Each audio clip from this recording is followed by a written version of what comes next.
everybody. I'm Rainbow, I'm Mike. and we are Dimensional Walking, a Paranormal Journey channel.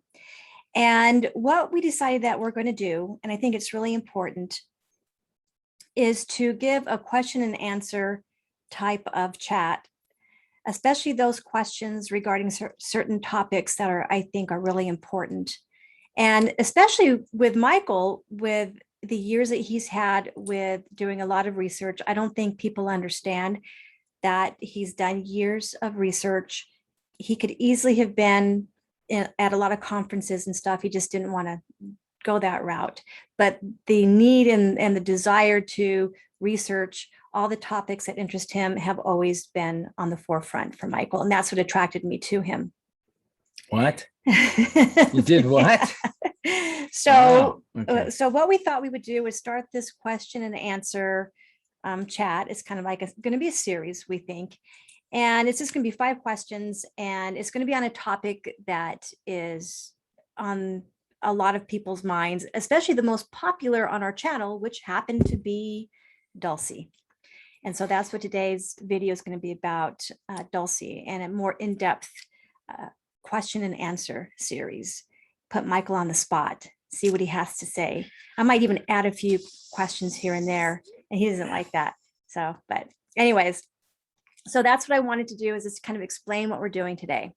So this is going to be the Dulce chat and question and answers. Yes. Yeah. So are you ready? No, I'm not ready. Okay. Definitely not ready. All right. So I have some questions that people have asked Michael throughout the years about Dulce. Maybe he answered it in the videos, maybe he didn't, but we wanted to go back over it because it's so popular, and people usually, when it comes to Dulce, and because I'm from New Mexico and Michael lived in New Mexico, it was a place of intrigue for us. Land of enchantment. Land of enchantment, yeah. There you go. Yes, and a lot of the hidden stuff too about New Mexico, that once you get there and you move there, you kind of understand that that's the charm of New Mexico, is finding out all these, these little hidden secrets and whatever. Okay, so we're going to go into the first question. Yes. And the first question for you is, what drew you and Norio Hayakawa to the Dulce base in the first place? Well, I'm not going to speak for Norio at all, but I think these would be some of the things that he would say also to some degree. It's a very complex strangeness in Dulce, because here you got this kind of, and I guess we'll call them conspiracies, about an underground base that existed just north of Dulce, New Mexico, on the an Archuleta Mountain, and then right next to Archuleta Mountain, there's Archuleta Plateau or Mesa, and that's one of the interesting things about it. Everybody always talks about the Mesa, but most of the activity and the underground base, to the best of my understanding from people that supposedly have been up on the mountain, that's where the base is still located. Now, is it active? Is it inactive? Nobody seems to really know, but chances are there's still some activity there. But what is so complex about it is because there was many really interesting characters that were involved in this kind of conspiracy. Is there a base? Isn't there a base? What's going on there, etc. And that would be the Native Americans. What do they believe? Some of them believe there is a base there, and some of them don't. I mean, I've talked to both viewpoints, and some of them say, yes, there is a base there. And there's some strange things that are happening there and strange things that happen there. Other ones just completely flat out deny it. Now, they may be denying it only because they don't want to deal with it. They don't want to deal with, white men. They don't want to deal with people coming up there and snooping around. And that's all understandable. I get it. So, that was one thing, but there's been some really interesting people. Each one have their own individual story, like Phil Schneider. His whole thing was there was a battle up there, some kind of alien battle between the military and the aliens. There was Paul Benowitz. He was a contractor from Albuquerque, and he was involved with the Sandia Labs, and he supplied them with different types of instruments, etc. And supposedly he heard over a radio frequency conversations or something by aliens talking to him and talking to the base about things going on in Dulce. He goes up there, he sees he sees this crash, et cetera, et cetera. And then there's Thomas Costello. Who is the most famous of them all? He is the most famous. He is also one of the ones, when I wrote about Thomas Costello, I would get the most reviews years later. I mean, I wrote about Thomas Costello back probably in 2012-ish, 2013. I had a couple different ones. And so anyways, I put that on my website, Truth Seeker Forum, and I always get somebody interested in looking at that one. So Thomas Costello is really interesting, and the main reason he was interesting is because he was supposedly he calls himself, he was like a security guard there, and he supposedly had some really interesting pictures of aliens there, and there was a whole thing around a whole story around him that lasted for years and years. And finally, he just seemed to disappear. Yeah, I was just going to say, he disappeared. Nobody knows where he went or what happened to him. Right. And we don't even honestly know if he's a real person. Somebody Yeah. could have just started this story and it just had legs of its own and just took off. But it's a fascinating story. It really is. And a lot of people are into it. I can tell you that. Well, I understand that there's locations up on the Mesa where not even the Native Americans are allowed to go. And there are different groups up there that are armed, that have no insignia on them, that actually tell people they can't be up there and they have to move along. Did anybody ever talk about that during the conference? No, but not that I can remember. What I do remember is that you were, if you were a white person, were not a member of the tribe, you could not go on the mountain without asking for trouble. They would not allow you to walk up there. Right, and these aren't Native Americans though. These are actual, like, I don't want to say black ops. That's not what I'm saying, but these are like people who are armed and they have a uniform on, and they basically are telling people they are not allowed to be there.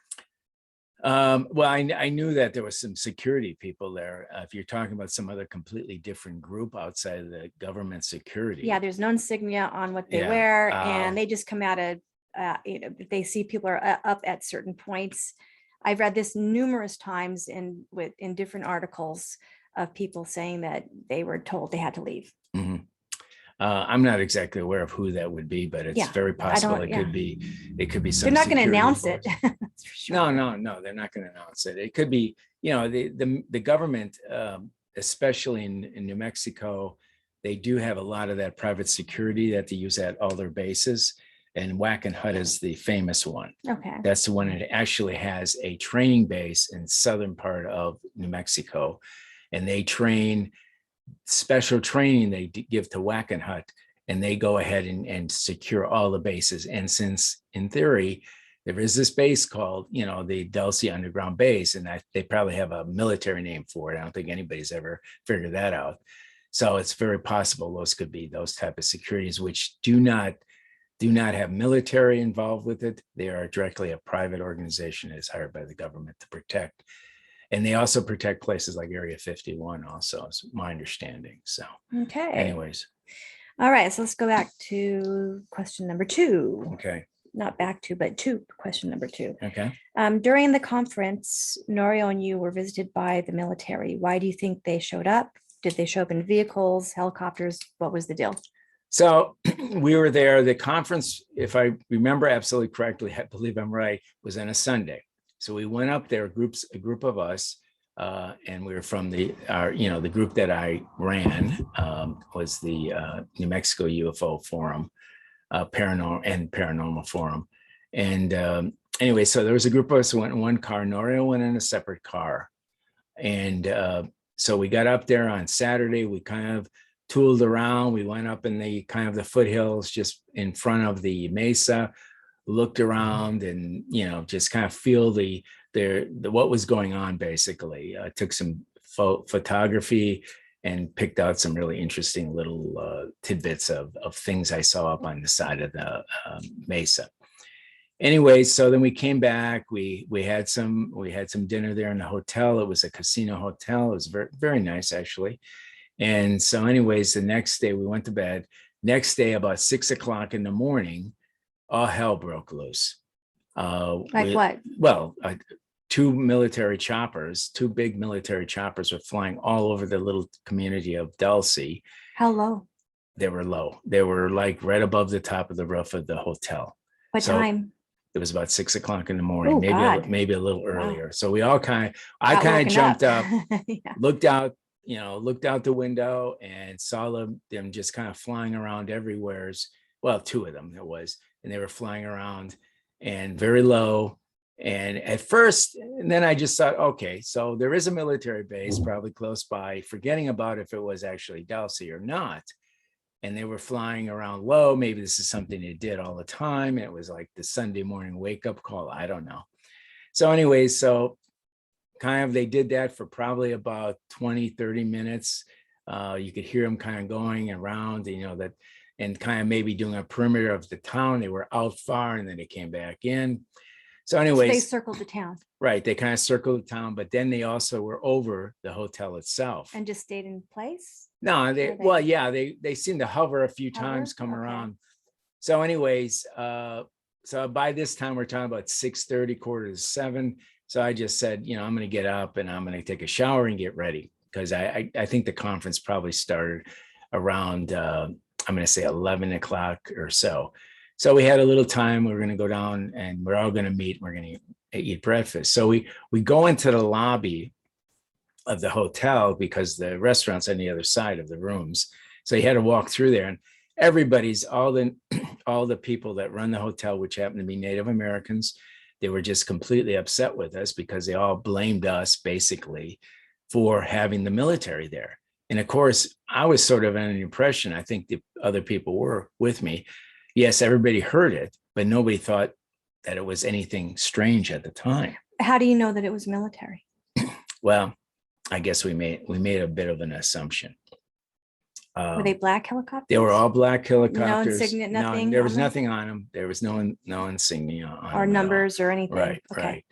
And I think also later on, not at this point, but later on, somebody, a Native American, did come to me and said that because it came up in the conference. It came up, somebody asked us the same thing during the conference, we're kind of upset because one of the elders came up and says, we're really kind of upset with you guys because, you brought some of the military helicopters, came in and woke everybody up, we're kind of like caught off guard. All right. And one of them did say that they saw the helicopter actually coming over the parking lot and kind of hovering there. And to them, it looked like somebody was taking license plate numbers or not so much writing it down, but taking pictures of the cars that were in the parking lot. That's just what they think. They don't know for sure. Well, they saw somebody taking pictures. They don't know what they were actually taking pictures of the cars. Yes, taking pictures of the car. I always call it writing them down, but they could do that later, I guess. But anyway, so that got them upset because of the simple fact that people were actually looking at whose cars were. And that doesn't mean that all our cars were just the only ones in there. Was other people that were visiting too. Yeah. So that made it even more strange. So other than that, after that, the helicopters left, and that was kind of. What about the vehicles? You said there were vehicles as well. No, there was no actual vehicles. No, there was actually no, there was no actual. The only thing was the helicopters. The vehicles, I'm just talking about our vehicles that were in the parking lot. All right. Okay. So that was it. So anyways, that was the big deal. And why do you think that they even showed up in the first place? Was it just to make a presence, to let you know that they knew you were there? I think a little bit of all of that. I think there was a bit of an intimidation factor. I don't think, we weren't going to be intimidated by that. The Native Americans seemed to be quite intimidated by it because they were quite upset with they with live within that area, so yeah, but and you don't, and I think if they've they've learned to make peace with certain things, then they don't want that disrupted. I don't think that they're necessarily, I mean, because I'm from New Mexico, I don't think it's necessarily that there's consequences to anybody coming into a location and causing, stirring up trouble. And for them, and you have to understand from their viewpoint, you guys are stirring up trouble. Well, yeah, I guess we were, because what also happened during the conference was that we not only exceeded expectations, or Norio exceeded his expectations on how many people were going to attend. So then what happened is I had to go over and kind of negotiate with the elder to get another location. So it was, the whole thing got a little crazy, and it just was kind of stirring up a lot of stuff. What tribe was out there that you guys are working with? The Hickory Apaches. The Apache. Yeah. I think everybody should know that, because Right. No. and unfortunately, in New Mexico, just for many years, I think the casinos have actually helped out, but that reservation has always been very poor. So I'm sure that they're trying to kind of come out of that, and that's, Well, yeah, the Hickory Apache was poor, but if you go around, what is also a strange thing, and I never got an answer on this, they have parts that I think had some beautiful buildings and complexes and schools, and there was a lot of money coming from somewheres that was put into that community. Besides the casinos halfway decent, but some of the community right in Little Town that was really nice. Now they still had some older, rundown buildings and homes and things, but there was something going on. There was some money being pulled into it. So we never were sure grants, about that. probably things It like could have that. it could have been grants, and that's we don't good, really because know. boy, they needed it. Right, for right. years. I remember that. Right. Okay, so question number 3. Okay. How are the cattle mutilations in the surrounding area in and around Dulce? How are they connected to Dulce, do you think? Well, let's start by saying this. A friend of ours, as you know, Rambo, Edmund Gomez. Yeah, he's a nice man. He's a very nice man. Oh, yeah. He's his family owned a ranch right outside of Dulce, which it was actually a Dulce address. And on his ranch, he had a spread of cattle, and his family owned it. And when he was a boy, and they've owned it for years, it was a Spanish land grant. So they owned it, and they had several hundred cattle. I know that. And they were one of the victims of cattle mutilations. They had, I'm pretty sure it was over 20 cattle mutilations on their property when it was all said and done. And that cost them a lot of money. Sure. I think at first the government insurance paid for some of them, and then after a while they wouldn't pay for anymore because they had so many of them. And Gomez has always been studying this. He's involved with a university, and he's involved in agriculture. He's involved with animals. He knows a lot of stuff about cattle. Yeah. So he really, he was right. He was right in the middle of all this, and his family was right in the middle of it all is. And I think at times they were even seen to be a little threatened by people outside of the ranch, his ranch area, and outside of Dulce. So it took a toll on their family. I know eventually they'd sell the ranch, and I think Gomez lives somewhere close. Edmund will live somewhere close to, still out in that area, closer to Santa Fe, I believe. So were the mutilations the typical, where they take certain parts of? Yeah, they were all very typical. Even the eye, the they tongue. take all the membrane, the soft tissue around the eyes, around the genitals. They take all of that out. It's amazing.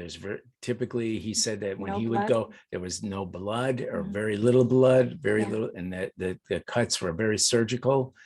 There was also times where they saw UFOs, or helicopters. And then the next day they would go out in the fields and they find the carcasses of the cattle laying there, right there. Did he notice that other animals didn't go around it? Yeah. He also did notice that. He never could explain that, or they didn't know why. But there didn't seem to be any predators at all would even come next to them. They would just sit there, and basically they would just rot. And sometimes it took a long time for that to even happen, which was even unusual, he said. But anyways, so the theories on it go wide and far as far as what all this was about. And so he could never figure out why they would even bother to take the parts of. Well, cattle? no, I mean, I don't want to speak for him at all. But I mean, one of the theories, and I'm not saying I 100% believe in it, but one of the theories could make some sense because there are so many underground bases in this part of the country. And even there's other parts of the country have underground bases, and there's other parts of the country that have cattle mutilations. In fact, they are pretty common in the West. In Oregon, just recently. Oregon, the eastern part of Oregon, we've had some, and we have a lot of cattle out there. And so I don't know what's going on with those, but kind of the theory was a lot of the soft tissue that's taken could have been, and this is a far out conspiracy theory, could be used to make something for the aliens to eat. I don't really know what it is, but that's speculation. That is all speculation. Yeah. Okay. We don't know that, but some reason they were taken. The other thing I heard was, there was another activity that happened years back, and that was a nuclear underground blast that was done in that area. And that, that's, you can go online and look that up, and I can't remember what it's called, but if you do Dulce nuclear underground blast, because what they were trying to do at that time, they were trying to free up some of the underground gas deposits underground, which in the long run, the Hickory Apaches have a lot of gas and oil up there too. So that's another way the resources that they use. Yeah, maybe that's where the buildings came from. Right, it could be. Yeah. So anyways, this could have been this underground blast that happened. Another thing that even Gomez talked about was the fact that maybe what they were doing, the government was doing, was looking at this cattle and see if any of this radiation was doing something to the cattle, because they always took the lips. One of the things that was always extracted was the lips, and they were thinking maybe, with the cows on the ground, maybe they could tell if there was some of the leakage from underground. Who knows? There's a lot of possibilities here. Nobody seems to know, but that's where the cattle mutilation fits into it. And there was a lot of them around this area for sure. Oh. All right. Wow. Okay. So the next question, and maybe explain who Gabe Valdez is what did Gabe Valdez tell you about the Dulce base? Yeah, Gabe Valdez was a state trooper or state police, I think they call him up in New Mexico. And he lived around the Dulce area. He was a Dulce base investigator. He was a cattle mutilation investigator. He was also interested in human implants, and UFOs. He was big on UFOs, and he also believed in some of these, or believed, or at least considered some of these conspiratory things that I just talked about. So I met Gabe actually at a meeting, one of the initial meetings of the UFO Paranormal Forum at Norio's house. And at that point, that's where I got to know him. And he was talking about some of the things about the base, etc. He also talked about human implants at that time. I remember the conversation. And so it was probably a year or so later, we had the Wake Up conference, Wake Up Now conference in at the casino. What is the name of the casino? Santa Ana okay. Casino, just north of Albuquerque. And anyways, we had all kinds of people dealing with UFOs, abductions, just all kinds of people in that genre. Really interesting conference that I helped put on with Nancy Wallace and a group of people. Anyways, Gabe was there, and so I talked with Gabe, and by now I communicate with Gabe via email, etc. So I knew him, and he came up to me kind of out of the blue and just said, "Hey, Mike, how would you like to go up to the Archuleta Mountain? And I'd like to show you a vent that led into the underground base." And it wasn't, I was suspicious. I trusted him. He'd take me up there and it'd be safe and everything.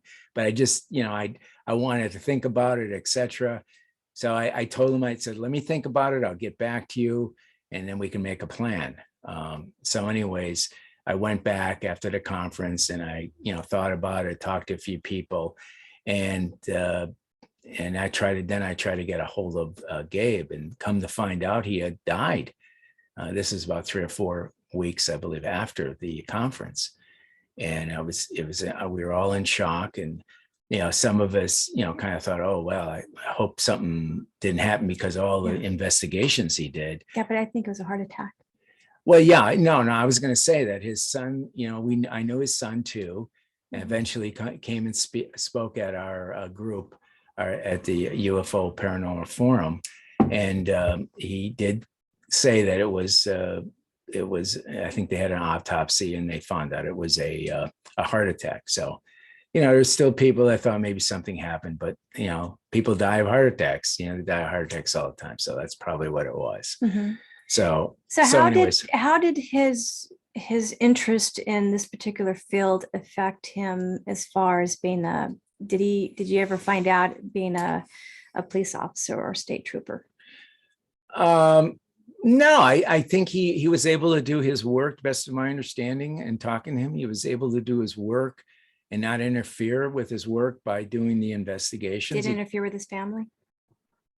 No, I think his son was always pretty much interested in the same thing. I mean, he would, most of it, sometimes he'd be driving on the road doing his job and he'd see a UFO or something, and that he just saw one thing that you see in New Mexico a lot, that I saw a lot of for UFOs. Yeah. So that's something I think you can see them everywhere, but I've seen more of them in New Mexico than I have any state that I've lived in. Right. And he would see them, he would talk about them. He'd say, oh, I was driving down here. I was out there doing something for the state. And all of a sudden there's one flying by. It's just, just one of those things. So, and that was the corner of the state that Gabe was kind of responsible for being a state policeman. So he would investigate all different things. And one of the things that they did have him investigate was the cattle mutilations. So he spent a lot of time going to ranchers, and he knew all the ranchers there. So he would go there and he would look at that. So he documented a lot of that information. And at some point, I know he passed on a lot of that to the state and passed some of it on to the FBI for their records and deciding what they're going to do with it. I mean, it's a very, very interesting story. Well, and I think it's important to let everybody know that, because I think that people have this idea that whoever is interested in this type of field are a little nutty. Mm-hmm. And it's really everybody is interested in, and obviously just recently with all the, the released, what did they just released the, you mean the information about the UAPs? I was thinking what it was called. Yeah. UAP Anyways, disclosure. Which I think is ridiculous to rename something, just call it a UFO. Why even bother to, why even confuse people? Most people didn't even know what that stood for anyways, but it's kind of silly. But I think it's important to let people know that there's educated people who, everybody is involved in this. We have scientists involved in this, scientists who are part of Michael's group. We had, and then you've got police officers who are part of the intrigue. They want to know what's going on. Sure.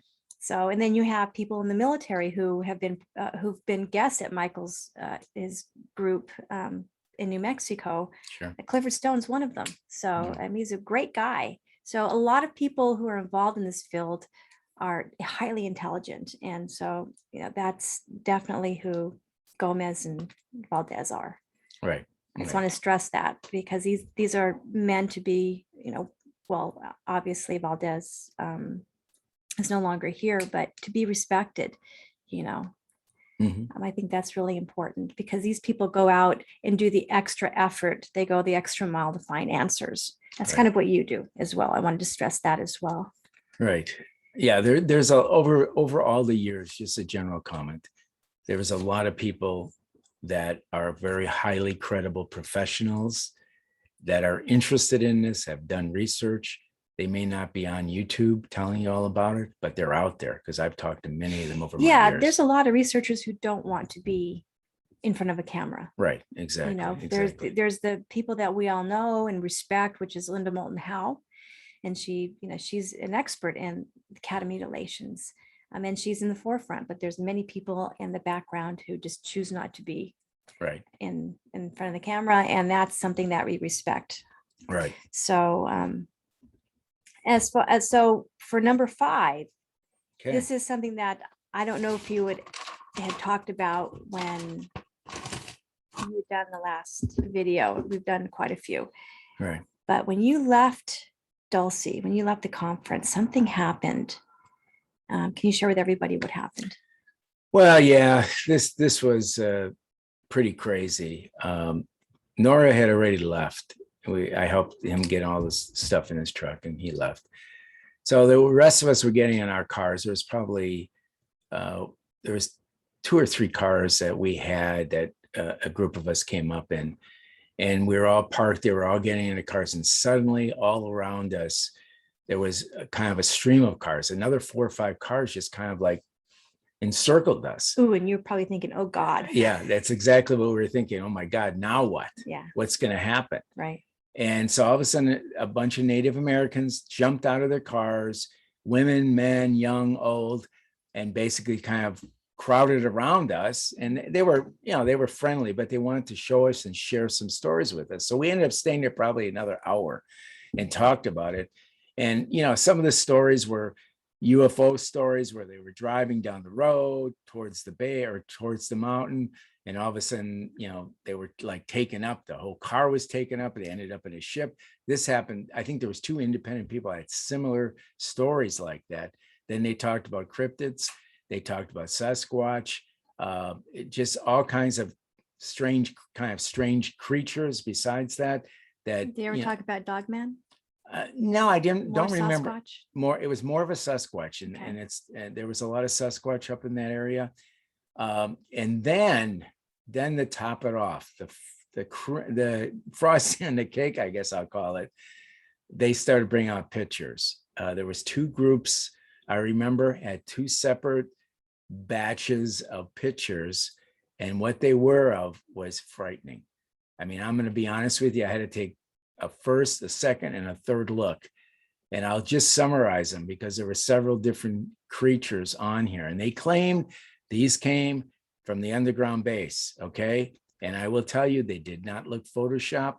Now, you have to remember, this is quite a few years ago. And Photoshop, you know, nowadays, if somebody showed me those pictures, I'd say, well, they just were able to Photoshop them. These were not Photoshopped. They look real to me. And the other thing that the reason I felt they were real is they did not want to sell them to me. They didn't want to even give them to me. All they wanted to do is show them to me.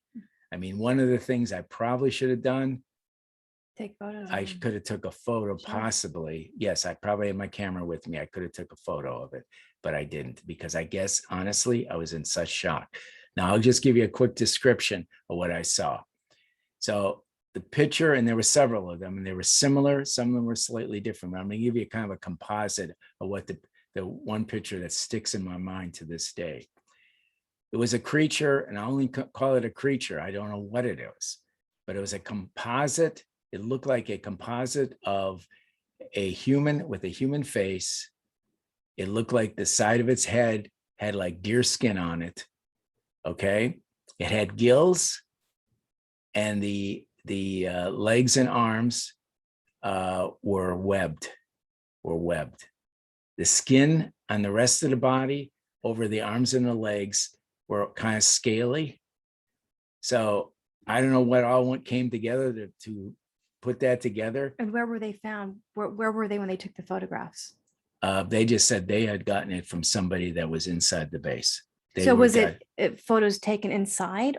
So No, these were, they said there were some photos that they were able to get that were inside. How they got them, they weren't going to tell me. Were they alive or dead? They looked, that's it. I think they looked like their eyes were open and they were staring. They were kind of like they were in a kind of a vegetated state. It was very disturbing, to say the least. It really was. It wasn't, I mean, they look real to me. I mean, if I had a bet on it, I'd say these are real. Was there a slight chance these were somebody faked them and put something together? The face, the human part of that creature just looked too real. And I don't think, you know, I don't think, you know, and the people How that did they present, feel about it? well, they were frightened. They wanted to, you know, they just wanted to get that out to somebody that was there that was not part of the tribe. They just wanted to give it out. I think they just, please look at, I think they said, please look at these. And we did. I did. And there was somebody else, and I don't remember which one of the other people looked at it, but I got a really good look at it. That's for sure. But I think they're real. Yeah, they may have been a fake. Somebody may have just faked them all, but wow. It was pretty incredible. So anyways, what do you think caused this group to come around you guys at the last minute and show you all this stuff? I mean, what was the reason? I think I think they realized we were leaving, and they said, holy cow, you know, let's kind of rush to make sure they didn't get away, so we could at least show them what or share the stories. There were stories, a lot of the stories, and you know, that they told. There were, you know, again, it was about an hour's worth of conversation, and kind of the last thing was the pictures, and that was like more than enough, you know, for another year for me. Right. It was a lot of stuff. So how did they deal with all of this? How did they deal with all of this, the UFOs and these photographs? I mean, them living there, how did you ask them if they were okay, if they were afraid, if what they were doing about it? Some of the, yeah, obviously some of the people who were telling stories were pretty afraid. I mean, they were afraid of some of these things that were happening there. I think there was other ones that are just in denial, that they don't want to deal with it. So they just kind of put it out of mind, don't want to be involved. And that's where some of the ones that I think were angry with us for even bringing us there and were they opening up. threatened? Did anybody come to them and say, if you say anything, or, you know, you're gonna be in trouble? They didn't say anything. Didn't I say know that. I know that when I was there, I was kind of threatened. Who threatened you? One of the Native Americans. They wanted to take my camera away. I had taken some pictures. I mean, I didn't take any pictures of anybody, any person, any Native American person, without asking permission. But I may have taken pictures. I took some pictures, of course, of the Archuleta Mesa and some of those things, which, you know, obviously that's fine. I don't think anybody was upset about that at all. Right. But anyways, yeah, I was threatened, and they said that we're really upset. You know, it was, you know, I ain't going to tell you word by word because some of it wasn't very nice. But they just pretty much said, you know, why did you come here? And of course, this whole thing with the helicopters didn't make it any better, because that person who threatened me also brought the helicopters. I said, you brought the military here now. You know, what's going to happen? And he said military, the word military. He said military. I remember him saying military, right. But I don't. So that's the second person who's actually mentioned to you military. Yeah. Because you guys don't know for sure, because basically it's just a black helicopter, right, which could be any. No. It was a black unmarked helicopter. Okay. That's whoever it was. It could have been a security, black ops security thing, and nothing to do with the regular military. Sure. Yeah. I think we need to stress that, because I think, you know, at this point, it's like, because it's the experience happened, but to state XYZ, we don't know.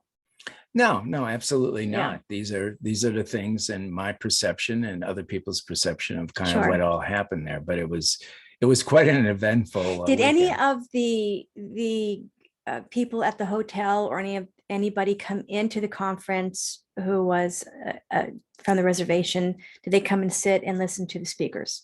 Oh yeah, they did. And sure. How did that end up?